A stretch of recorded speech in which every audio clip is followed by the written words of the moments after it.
certainly Tennessee's in there. But the team that leads them all is Alabama right now. The Crimson Tide with only one loss. Alabama takes on Tennessee. A couple of huge SEC games today. Alabama is playing unbelievably hard, not overly talented, but they started 6-1 in the conference. Now the SEC is ranked 6th according to conference RPI this season right now. And you look at how they stack up. They're after the Mountain West and the ACC. The non-conference winning percentage barely over 700. It's about 100 points in that regard behind the Big 12. Now the perception is, regardless of what you might think of Florida's potential or what you think Tennessee can do or how Kentucky can mature, the perception is that the SEC is down.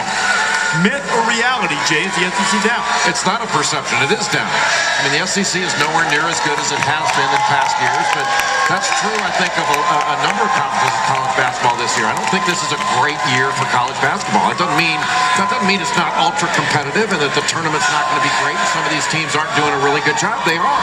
But the idea that the SEC is as strong this year as it has been in years past is crazy talk. It is not. It's down.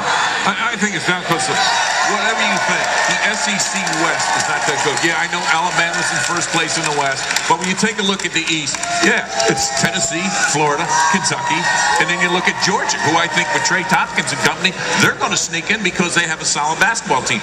The West doesn't have that strength because of one word, recruiting. And when you can't recruit the talent to compete with the East, then you just see why the East is going to dominate getting NCAA bids this year. The SEC is a good basketball conference, but it's not a great conference because they don't have an elite team. There's not one team in the SEC that you can look at and say, hey, I can see that team cutting down the nets in Houston in April. But it's been that way for the last 10 years. I mean, in the last 10 years, 8 years of the last 10 years, there hadn't been an SEC team in the Final Four. The reality for the SEC is their identity, in my opinion, is Kentucky. That's why every time we do game day, we're always matching up with the Kentucky team.